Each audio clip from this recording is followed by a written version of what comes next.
Baik, assalamualaikum warahmatullahi wabarakatuh. Selamat malam teman-teman semua, dan selamat siang bagi teman-teman yang putar video ini di waktu siang hari.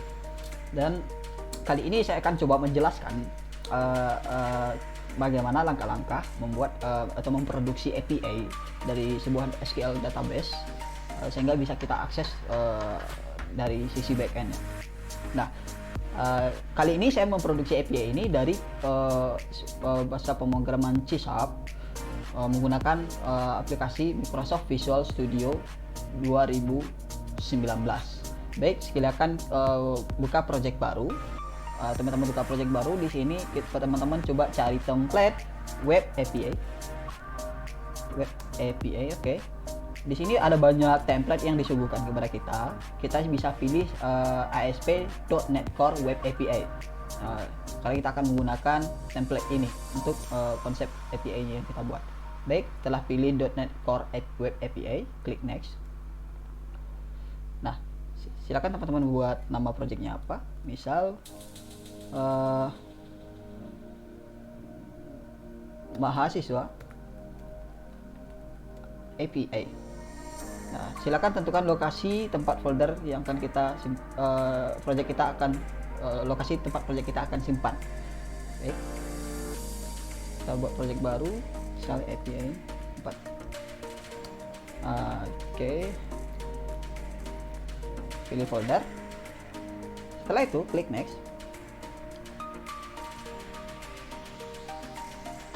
Lalu pastikan framework target yang kita gunakan adalah framework.NET Core 3.1 karena lebih support untuk .NET Core. Karena kita pastikan .NET Core 3.1. Lalu kita klik next. Kita tunggu.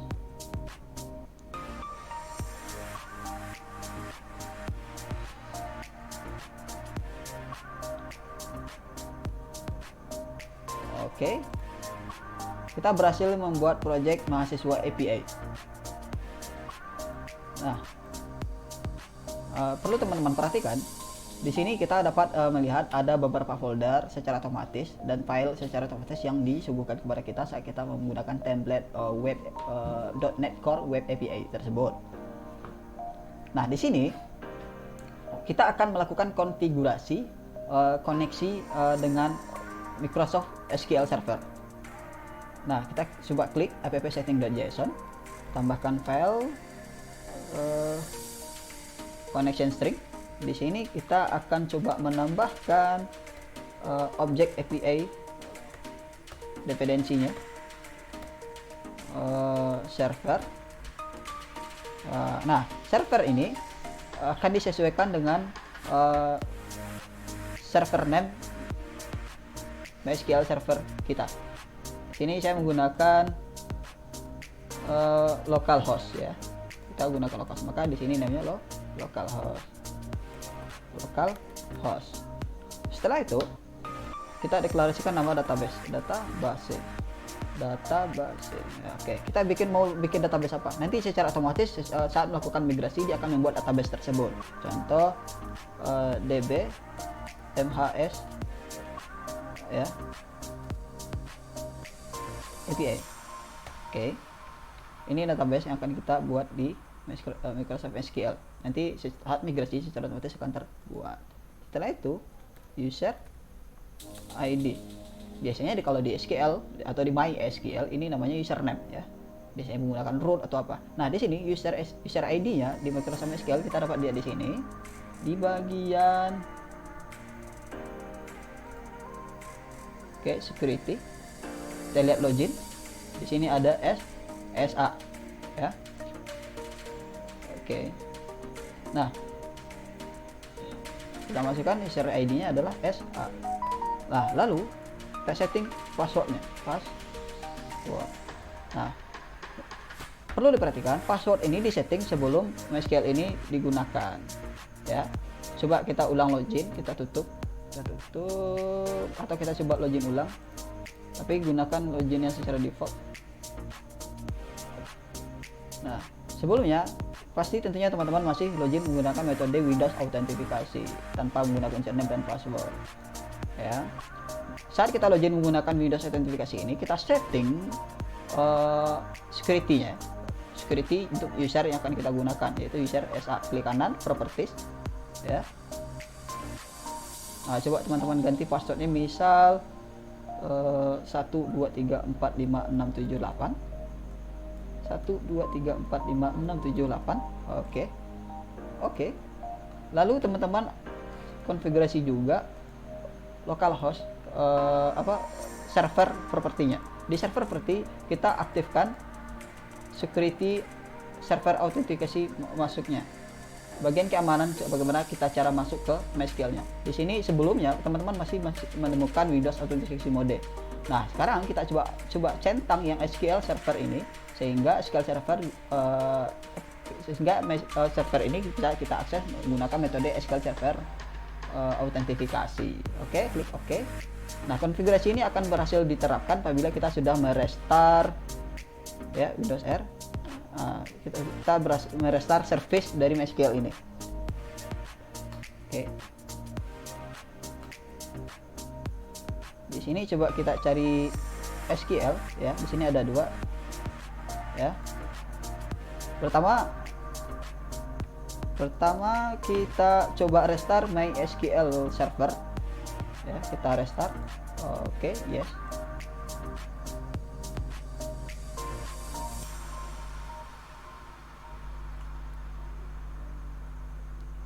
Lalu kita restart SQL Server Agent. Jika dia belum jalan, kita start. Tapi jika dia sudah jalan seperti ini, sudah running seperti ini, teman-teman bisa klik tombol restart. Oke, kita restart. Kita merestart SQL Server Agent. Nah, setelah dua service ini kita restart, baru konfigurasi sebelumnya yang sudah kita terapkan tadi dapat diterapkan. Nah, sekarang mari kita coba login kembali dengan metode autentifikasi SQL Server autentifikasi menggunakan SA dan passwordnya 123456778. Connect. Oke, berhasil ya, kita berhasil masuk menggunakan metode SQL Server autentifikasi ya. Berarti kita menerapkannya di sini, passwordnya yaitu 123456778. Oke, simpan. Setelah kita konfigurasi ini, sekarang mari kita buat model untuk mendeklarasikan entity atau nama-nama tabel, nama-nama field dari tabel yang akan kita buat. Klik kanan di project, klik kanan, ambil add, lalu pilih new folder. Setelah folder dipilih, new folder dipilih, ketik model. Oke. Nah, di model kita buat kelas baru, klik add, pilih kelas ya, pilih kelas. Oke. Di sini kita disuguhkan ada 3 pilihan, kita pilih kelas saja. Lalu buat nama kelasnya sesuai dengan nama entity yang akan kita buat. Contoh mahasiswa. Add. Oke, setelah kita add atau kita tambahkan, kita konfigurasi model mahasiswa ini. Di model mahasiswa, tentu kita akan mendeklarasikan nama-nama entity atau nama-nama field yang akan kita buat di dalam table database-nya. Yang pertama, nah teman-teman bisa mengetik props, double tap, nah, tipe datanya apa. Kalau di database tipe datanya varchar, kita bisa bikin aja string ya, misal nomor BP, nomor BP mahasiswanya ya. Setelah itu ada nama, tipe datanya juga string. Setelah itu ada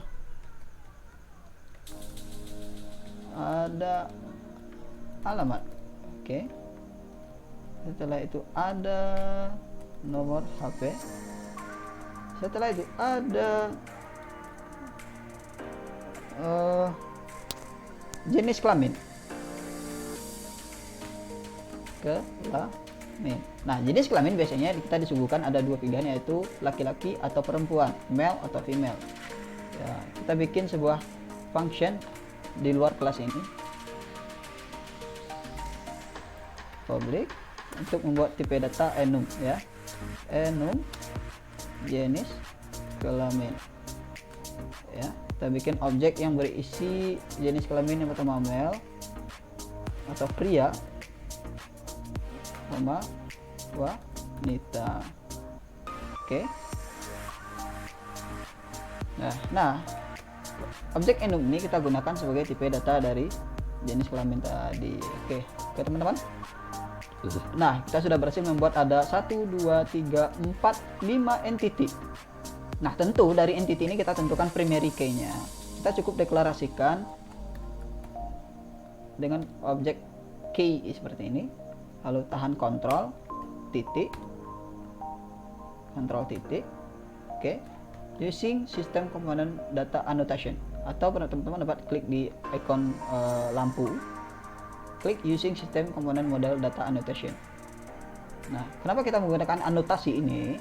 Anotasi ini mendeklarasikan bahwasanya entity yang pertama, atribut yang pertama ini adalah primary key-nya gitu. Terus kalau kita juga ingin mengcustom nama database, nama tabel, ketik aja table, nama tabel custom kita, tab tb m mahasiswa. Oke, ini masih error. Klik icon lampu, pilih using system annotation schema. Oke, sampai udah hijau, selesai. Sekarang kita buat konteks, file konteks. Nah, file konteks ini berfungsi untuk apa? Nah, kita klik kanan pada project, nanti saya akan jelasin konteks ini untuk apa. Klik pada project, new folder, konteks. Kita buat folder konteks. Oke. Pada folder konteks kita tambahkan file my context. Ini kelas. Oke. My context. Oke, tipenya kelas. Oke. Add. Oke. Nah, fungsi apa? Konteks ini di sini akan berisi semua nama atribut yang akan kita deklarasikan, semua nama tabel-tabel yang kita gunakan pada database gitu. Ini kita mendeklarasikan ini karena kita akan menggunakan sebuah framework yang namanya DB Context. DB Context ini tidak semata-mata langsung dimiliki oleh project. Kita harus menginstal dulu library DB Context ini. Bagaimana cara menginstal library Context? Kita klik pada bagian menu Tools, lalu pilih Najet Package Manager, lalu pilih Manage Najet Package for Solution. Nah, di sini kita harus menginstal 3 library yang akan kita gunakan. Yang pertama, kita ketik aja entity di pencarian di bagian browser ya, bagian browser entity. Oke, enter. Lalu kita akan melihat Microsoft Entity Framework Core. Nah, kita klik, lalu kita pilih di bagian sini, bagian project, klik Centang Project, pilih versi ya. Perhatikan kita gunakan versi 5.0.11 ya, karena ini lebih stabil. Kita klik install. Oke, kita berada di dalam proses instalasi library pertama, plugin pertama. Oke, save. Oke, setelah proses instalasi selesai, oke, ini terdapat error, tidak masalah karena di sini kita nulis DB Context yang belum jadi. Oke, berhasil kita install plugin pertama. Lalu kita cari plugin yang kedua, yaitu Entity Tools. Ketik Entity Tools. Nah, nanti akan kita menemukan yaitu Microsoft. Oke. Kita menemukan Microsoft Entity Framework Tools ya, yang sudah digunakan oleh lebih dari 122 miliar developer. Kita klik centang, kita pilih versi 5.11, lalu kita install ya. Oke, accept. Oke, sampai selesai. tunggu sampai sesi selesai dan errornya tidak ada berhasil. Kita berhasil melakukan instalasi, finish ya. Lalu kita install satu lagi yang namanya SQL Server. Kenapa? Karena kita akan mengkoneksikan project kita dengan SQL Server. Oke, kita juga pilih Microsoft Entity Framework SQL Server dengan versi yang sama, yaitu 5.11. Kita install.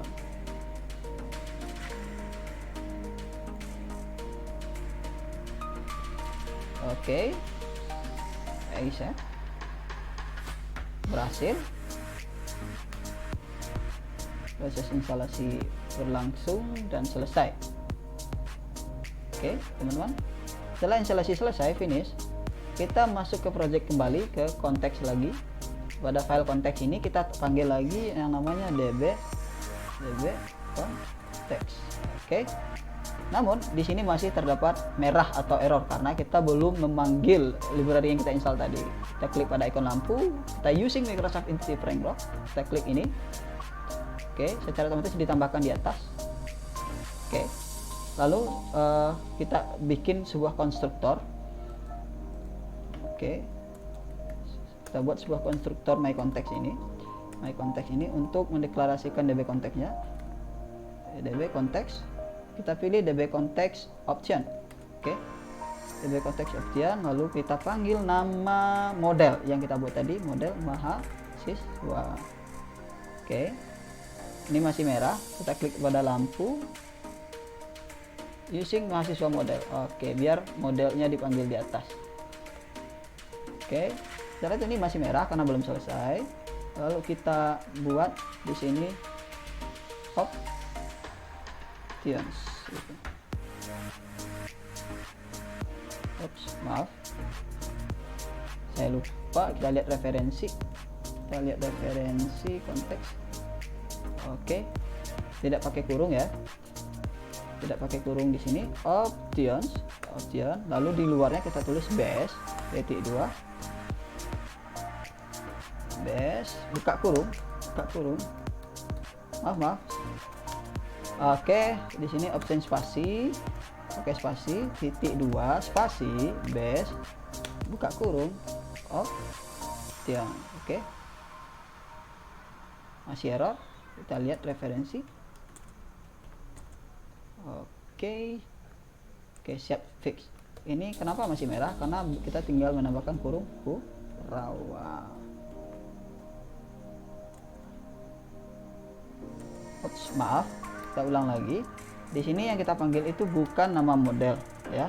Ini kita panggil itu nama myContext. Kita panggil nama kelasnya sendiri. Oke, ini baru benar. Oke, perhatikan di sini nama kelasnya sendiri. Oke, setelah kita membuat konstruktor untuk myContext, baru kita deklarasikan model yang kita gunakan dengan db set. Nah, db set. Oke.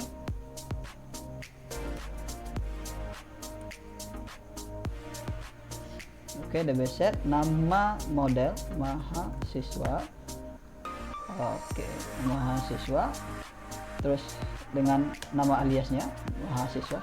Oke. Maaf. Bukan. Kita bikin prop-nya atau atributnya. Kita bikin atribut untuk harus kita masukkan ke konfigurasi get-nya dan juga konfigurasi set-nya. Selesai. Dapat kita lihat cukup sampai di sini.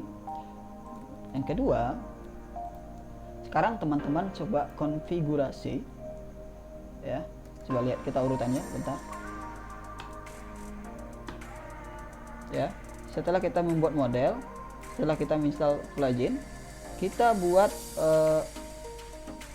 konfigurasi startup filenya untuk mendeklarasikan DB konteks yang kita buat tadi sebelumnya.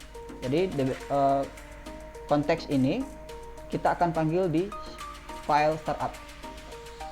Oke, kita cari scroll ke bawah, scroll up. Di sini pada bagian baris 26 ya, ada bagian configure service. Kita tambahkan di bawah service yang sudah ada. ketik surface, kita panggil add db context ya, nama my context ya. Oke, kita lihat referensi, saya lupa. Oke, my context option. Oke, kita ketik my context.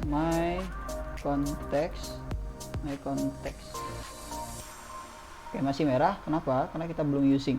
Kita gunakan using mahasiswa IP context. Oke, siap. Dan kita buka kurung option. Di dalam kurung itu kita ketik options panah. Oke, panah option titik use SQL server.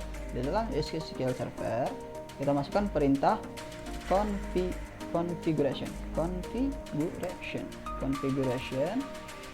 get connection string. Get connection string ini kita memanggil nama objek yang kita deklarasikan untuk koneksi dengan database, yaitu objek API. Oke, di sini kita taruh objek API. Oke, titik koma di belakang, selesai. Nah, sekarang di sini use SQL servernya masih merah. Kita klik pada icon lampu using Microsoft Entity Framework Core. Oke, selesai. Jika sudah selesai bagian di sini, sekarang kita tinggal migrasi ya. Kita ambil di bagian tools ya. Di sini pada menu tools, pilih NuGet Package Manager, pilih Package Manager Console. Ya. Kita akan melihat konsol yang terbuka di bagian bawah desktop. Lalu kita ketik perintah untuk migrasi dari hasil konfigurasi atribut kita tadi. Ketik add migrations, tidak pakai s, add migration, terus label migrasi kita, misal coba migrasi database pertama ya. Tidak boleh gunakan spasi untuk label. Oke, kita enter, tunggu sampai selesai.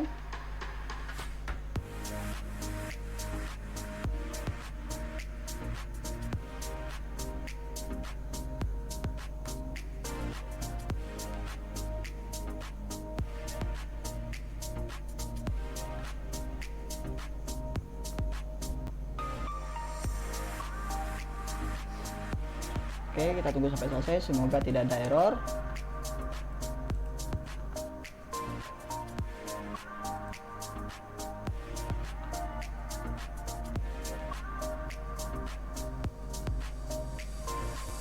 Push, sukses. Bisa kita lihat migrasi kita sukses dan tidak ada masalah. Kita tunggu sampai selesai sehingga kita nanti bisa menerapkannya ke database. Oke, build sukses, lalu kita terapkan ke database karena ini belum sepenuhnya terimplementasikan ke server database kita. Ya, di sini belum ada DBMHS. Sekarang kita coba ketik update database. Oke, teman-teman bisa lihat update database. Oke, kita enter.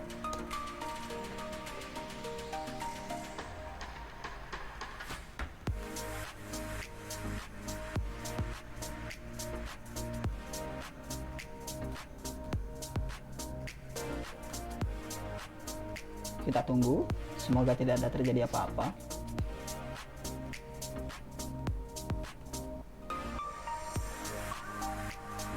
Oke, kita disuguhkan beberapa error ya. Kita baca. Oke, system organization format initially string does not convert specific starting index null. Oke, kita lihat di sini. Oke, jangan cemas.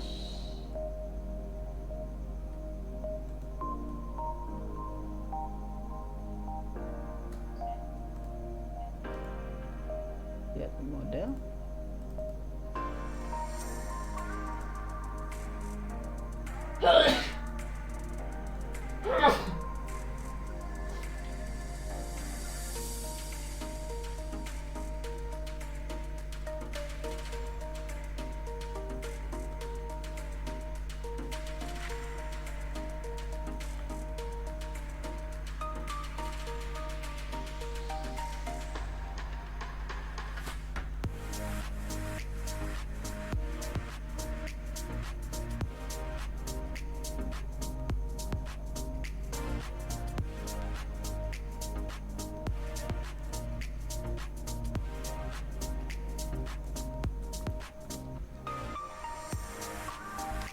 kita ulang migrasi lagi.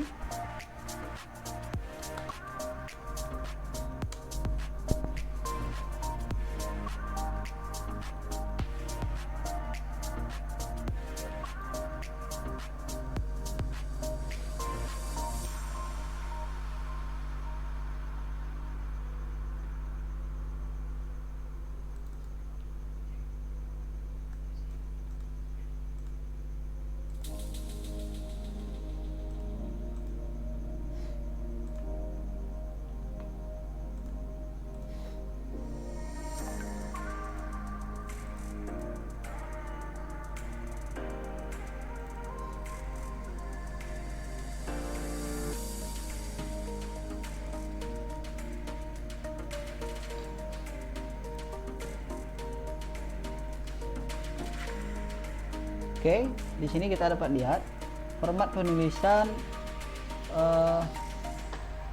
koneksi ke database kita salah. Harusnya server sama dengan localhost, database sama dengan ya, bukan titik 2, sama dengan, lalu sama dengan. Oke, kita kembali lakukan migrasi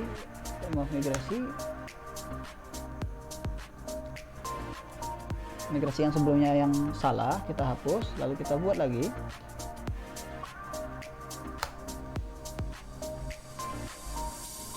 Oke, pastikan migrasi yang tadi yang salah itu kita hapus, lalu kita buat lagi. Dan sekarang kita update database-nya, semoga tidak error. Oke, update database.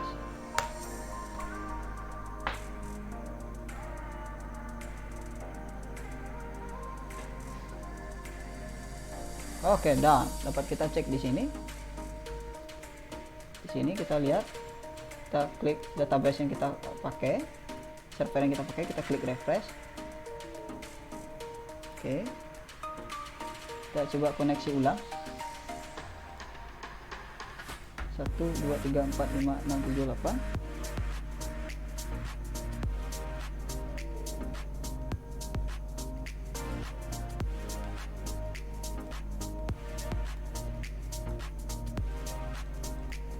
Kita tutup, terjadi masalah ya.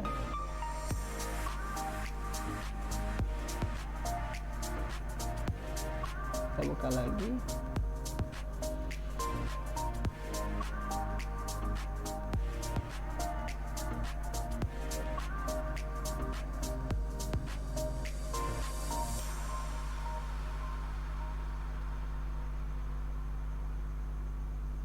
Oke, kita login menggunakan SQL Server autentikasi, passwordnya 1 2 3 4 5 6 7 8. Koneksi berhasil masuk. Oke, kita lihat database yang berhasil kita lakukan migrasi tadi. Oke, teman-teman bisa melihat DB/MIS API-nya udah secara otomatis. Sini kita lihat tabel-tabel atau entity yang kita buat tadi. Di sini nama tabelnya sesuai ya.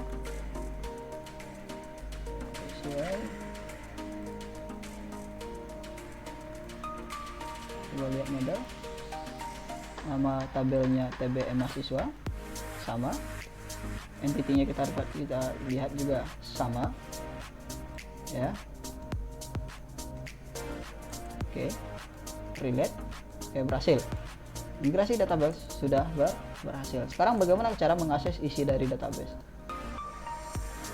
ya? Kita buat isinya dulu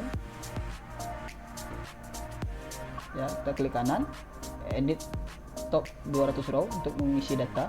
Kita klik, lalu akan tampil seperti ini, lalu kita isi.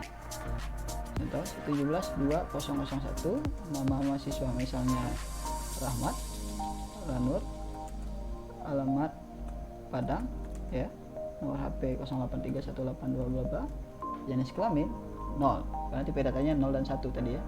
Oke, berhasil. Sekarang kita akan buat sebuah API untuk mengakses data ini di project kita.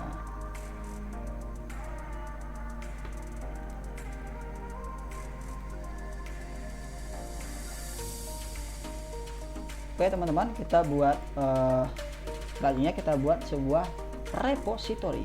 Kita klik kanan di sini, tambahkan folder repository. Dalam repository kita akan lampirkan interface atau sebuah konfigurasi untuk mengontrol isi database, untuk melakukan DML atau data manipulation language-nya. Kita buat folder lagi untuk DML-nya, interface. Oke, di dalam interface kita buat sebuah interface file. Kita klik kanan, add, ambil class ya. Kita pilih di sini ada 3, kita pilih interface ya. Oke, kita pilih interface, gunakan convention name-nya dengan huruf I, nama modelnya, nama interface yang kita buat, contoh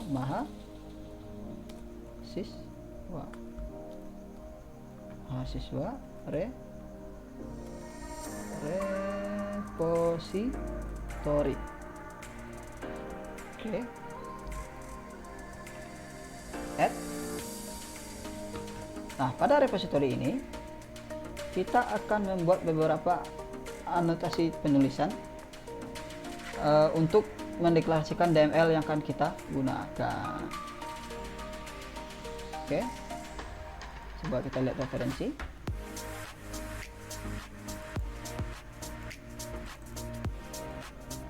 Baik, di sini kita akan coba menulis perintah untuk mengambil semua data dari table dengan enumerable ya. Di sini ada banyak, kita klik enumerable, lalu nama model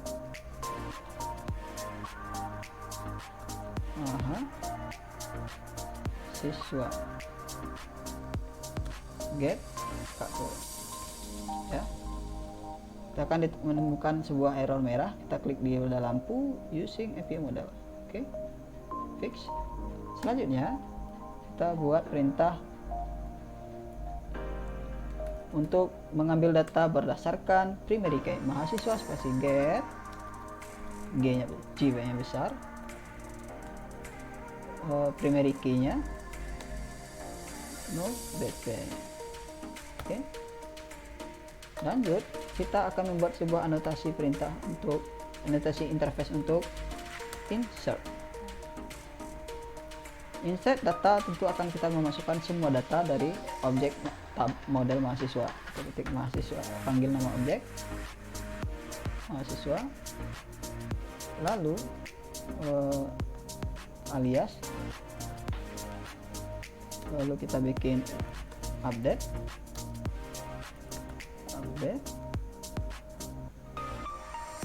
mahasiswa.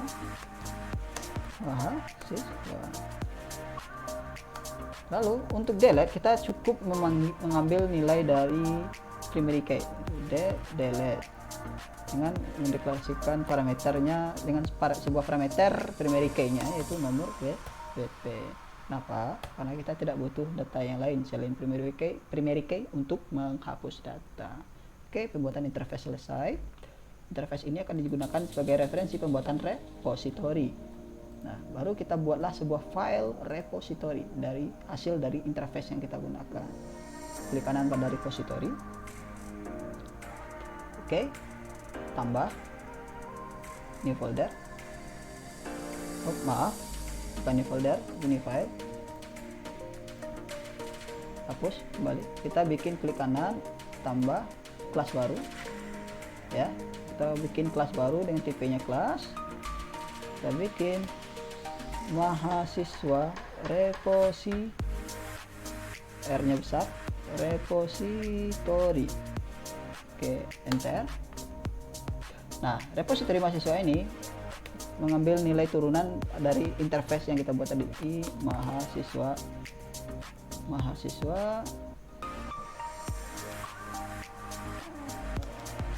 repository. Kita lihat lampu using mahasiswa interface. Oke, masih merah, kita harus implementasikan juga interface yang kita buat di atas. Nah, sehingga interface yang tadi masih dalam tahap skema atau cetak biru langsung otomatis dibuatkan di sini. Oke, selanjutnya kita akan coba mendeklarasikan perintah data manipulate DML-nya di sini. Oke, sebelumnya kita panggil konteks di file konteks atau my konteks agar kita dapat terhubung dengan database. Kita deklarasikan di dalam kelas private, tipe datanya private, cukup dibaca saja my context,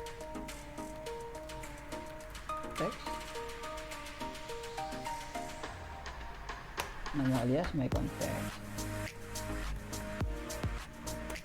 Oke, kita fixkan using mahasiswa konteks. Oke, fix. Lalu kita bikin sebuah konstruktor dari kelas ini. Kita bikin konstruktornya sehingga my context ini dapat dibuat public mahasiswa repository.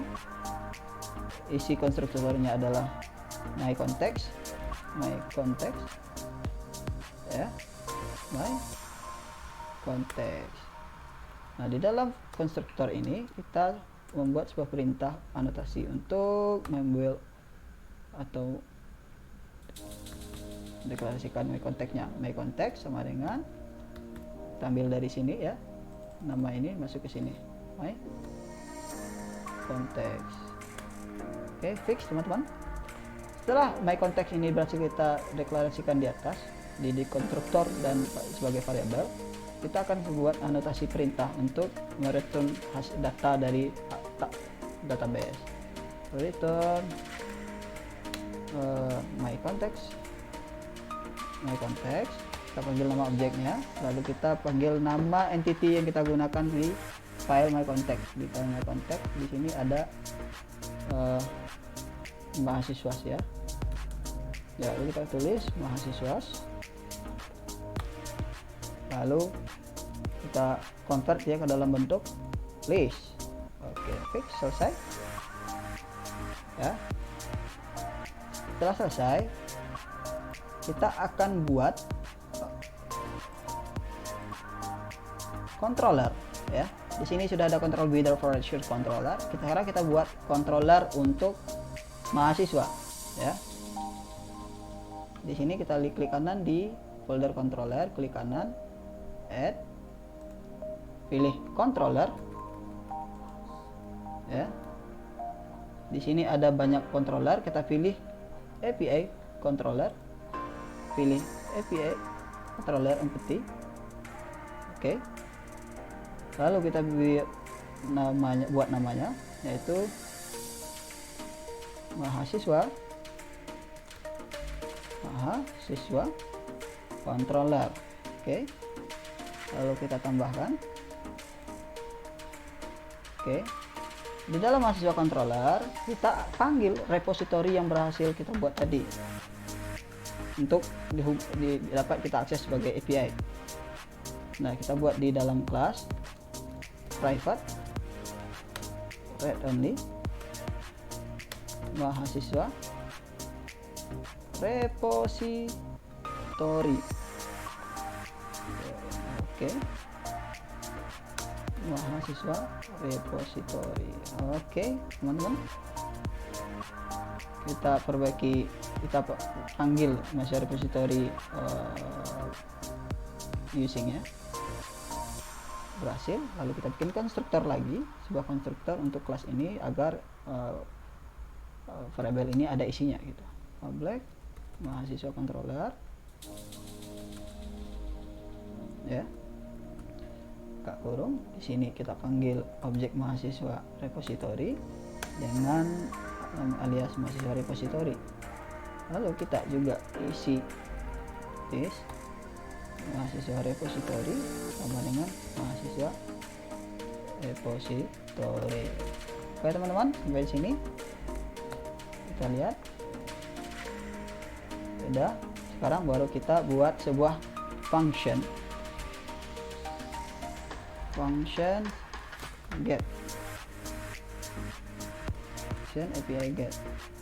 Di sini kita deklarasikan dulu HTTPS get. Setelah itu kita bikin function atau metodenya, method action result. Kita cari action result dengan property get. Oke, di dalamnya mengembalikan nilai yang kita dapat dari repository. Return mahasiswa repository.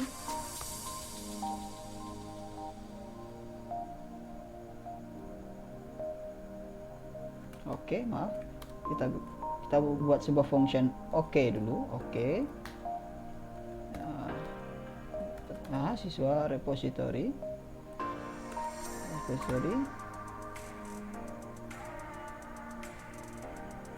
get. Sel dengan repository sudah sama dengan referensi, kita cek. Udah benar ya. Oke, coba sekarang kita jalankan dengan klik pada bagian atas. Di bagian debug kita jalankan tanpa debugging ya, atau bisa Ctrl F5.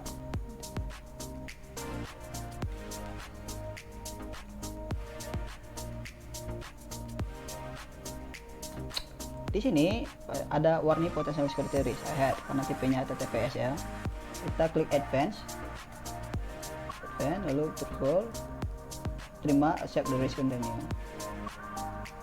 Ya, di sini kita masih mengakses controller Wither Forest. Kita ganti jadi API mahasiswa. Ini didapat dari nama controllernya, itu mahasiswa. Oke, enter. Nah, kita akan disuguhkan dengan error seperti ini. Error ini karena kita belum menambahkan pada bagian service di startup untuk pemanggilan scope-nya, pemanggilan controller. Kita panggil di sini, kita panggil service add scope. Nama, coba kita lihat referensi, saya lupa nama repository. Oke, mahasiswa repository. Oke, sudah sama. Di sini kita using mahasiswa repository. Oke, selesai. Kita refresh.